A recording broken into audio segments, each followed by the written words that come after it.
امام ابن حجر اور امام ذہبی نے کتاب الکبائر میں ایک واقعہ نقل فرمایا، ایک عورت کا انتقال ہو جاتا ہے اور اس کی تدفین کے بعد اللہ جل وعلا اس کے قبر کے عذاب کو اس کے بھائی پر منکشف کر دیتا ہے۔ اس کے بھائی کا کچھ سامان قبر میں رہ جاتا ہے۔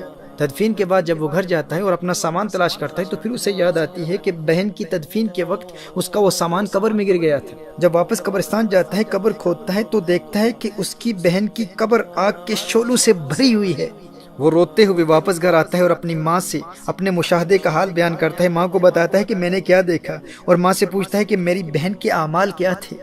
تو ماں نے اس کی بہن کا ایک ہی گناہ بیان کیا۔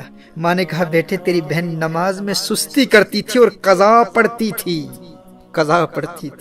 محترم احبہ، اہل علم نے اس روایت پر کلام کرتے ہوئے کہا ہے کہ جو شخص عام طور پر نماز پڑھتا ہو لیکن سستی کی وجہ سے نماز قضا ہو جاتی ہو، یہ اس کا عذاب ہے کہ قضا پڑھنے والے کی قبر اگر آگ کے شعلوں سے بھر جاتی ہے تو بتاؤ جو بالکل نماز پڑھتا ہی نہیں اس کے عذاب کا عالم کیا ہوگا، اس کا عذاب کس قدر دردناک ہوگا۔ میرے دوستو، جو ایک نماز بھی بغیر عذر شرعی کے قضا کرتا ہے اس کا جرم زانی سے بڑا ہے، قتل کرنے والے سے بڑا ہے، چوری سے بڑا ہے، ڈکیتی سے بڑا ہے، رشوت سے بڑا ہے۔ جو نماز میں سستی کرتا ہے، اپنے وقت پر ادا نہیں کرتا، قرآن کریم کی اس آیہ مبارکہ کی روشنی میں یلقون غیا، جو نماز میں سستی کرتا ہے، نماز اپنے وقت پر ادا نہیں کرتا، اسے جہنم کی گہری وادی جس کا نام غی ہے اس میں عذاب دیا جائے گا۔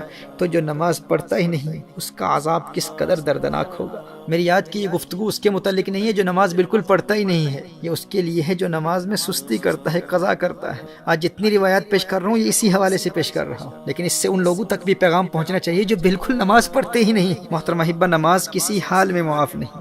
بیماری کی حالت میں بھی نماز فرض ہے۔ کھڑے ہو کر نہیں پڑھ سکتے تو بیٹھ کر پڑھیں، بیٹھ کر نہیں پڑھ سکتے تو لیٹ کر پڑھیں، پانی نہیں ہے تو تیمم کر لیں۔ نماز تو میدان جنگ میں بھی معاف نہیں ہے۔ محترم احبہ، نماز چھوڑنا تو بہت بڑی بات ہے، تارک الصلاح ہونا تو کجا۔ ہمارے اسلاف تو اس تصور سے بھی ڈرتے تھے کہ کہیں نماز میں سستی کرنے والوں میں ان کا نام نہ لکھا جائے یا نماز ضائع کرنے والوں میں ان کا شمار نہ ہو جائے۔ حضرت عبداللہ ابن عباس رضی اللہ تعالیٰ عنہما کی آنکھ میں پانی اتر آیا۔ لوگوں نے عرض کیا کہ اس کا علاج تو ہو سکتا ہے لیکن چند نمازیں قضا ہو جائیں گی۔ آپ نے فرمایا یہ نہیں ہو سکتا۔ میں نے نبی کریم صلی اللہ علیہ وآلہ وسلم سے سنا ہے کہ جو شخص نماز نہ پڑھے وہ اللہ جل وعلا کے یہاں ایسی حالت میں حاضر ہوگا کہ اللہ جل وعلا اس سے ناراض ہوگا۔ اللہ اکبر! کہا کہیں میرا اللہ ناراض نہ ہو جائے۔ حدیث شریف میں آتا ہے نا کہ من لقی اللہ وہو مودع للصلاۃ، جو اللہ جل وعلا سے یوں ملاقات کرے کہ وہ نماز کو ضائع کرنے والا ہو تو اللہ جل وعلا اس کی کسی نیکی کی پرواہ نہیں کرتا۔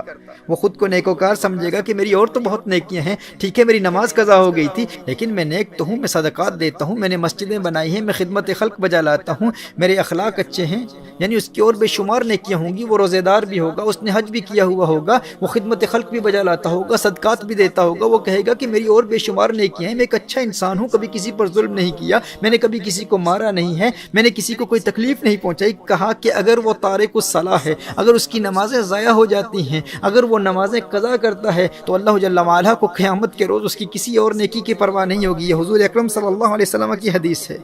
اور ایک حدیث شریف میں آتا ہے من ترک الصلاۃ لقی اللہ وہو علیہ غضبان۔ اللہ اکبر!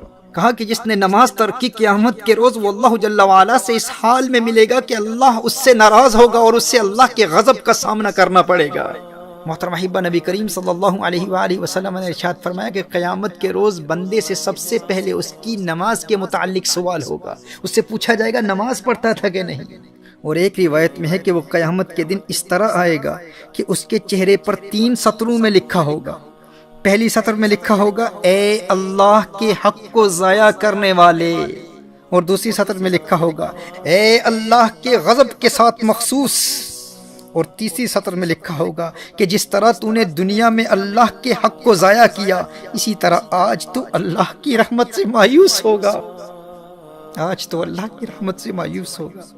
میں حضرت ابن عباس رضی اللہ تعالیٰ عنہما کے حوالے سے عرض کر رہا تھا کہ آنکھ میں پانی اتر آیا اور لوگوں نے عرض کیا کہ اس کا علاج یہ ہے کہ چند دنوں کی نمازیں قضا ہو جائیں گی۔ فرمایا یہ نہیں ہو سکتا، کیونکہ میں نے نبی کریم صلی اللہ علیہ وسلم سے سنا ہے کہ جو شخص نماز نہ پڑھے وہ اللہ جل وعلا کے یہاں ایسی حالت میں حاضر ہوگا کہ اللہ اس سے ناراض ہوگا۔ محترم احبہ، اگرچہ ان کے اس عذر کی وجہ سے نماز چھوڑنا ان کے لیے جائز تھا، وہ اس عذر کی وجہ سے ہرگز تارک الصلاۃ نہ ہوتے، لیکن انہیں اس بات کا خوف تھا کہ کہیں نماز ضائع کرنے والوں میں میرا شمار نہ ہو جائے۔ اور ایک روایت میں تو آیا ہے کہ انہیں کہا گیا کہ آپ کی نمازیں قضا نہیں ہوں گی، بس 5 دن زمین کے بجائے بلند لکڑی پر سجدہ کرنا ہوگا، یعنی زمین پر سجدہ نہیں کر پائیں گے، سجدہ کریں گے لیکن بلند لکڑی پر سجدہ کرنا ہوگا۔ تو حضرت عبداللہ ابن عباس رضی اللہ تعالیٰ عنہما نے ارشاد فرمایا، 1 رکعت بھی اس طرح ادا نہیں کروں گا۔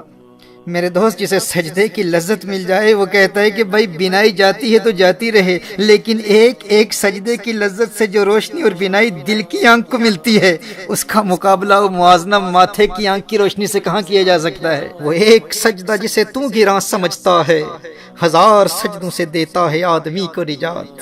وہ سجدہ روح زمیں جس سے کانپ جاتی تھی، اسی کو آج ترستے ہیں ممبر و محراب۔ ویسے تو مسجدوں میں ہزاروں سجدے کرنے والے ہوتے ہیں، لیکن جس سجدے کو آج ممبر و محراب ترستے ہیں وہ سجدہ کون سا ہے؟ یہ وہ سجدہ ہے جو اس قدر انہماک قلب اور حضوری قلب سے ادا کیا جاتا ہے کہ بندے میں ایسی انقلابی روح پیدا کر دیتا ہے کہ بندہ در در کی ٹھوکریں کھانے سے ہمیشہ ہمیشہ کے لیے آزاد ہو جاتا ہے۔ در در دیے در در نالوں، در بن جا ایک دردا، چول کتا کیوں اخویندائیں، در بن وقتاں وردہ۔ جب وہ ایک در کا در بن جاتا ہے پھر اللہ جل وعلا اسے در در کی در در سے ہمیشہ ہمیشہ کے لیے آزاد کر دیتا ہے۔ جب وہ اللہ کی بارگاہ کا منگتا بن جاتا ہے پھر کسی اور کی بارگاہ میں جولی پھیلانے کی حاجت کبھی پیش نہیں آتی۔ در در دیے در در نالوں، در بن جا ایک دردا، چول کتا کیوں اخویندائیں، در بن وقتاں وردہ۔ وہی سجدہ ہے لائق اہتمام کہ ہو جس سے ہر سجدہ تجھ پہ حرام، وہی سجدہ ہے لائق اہتمام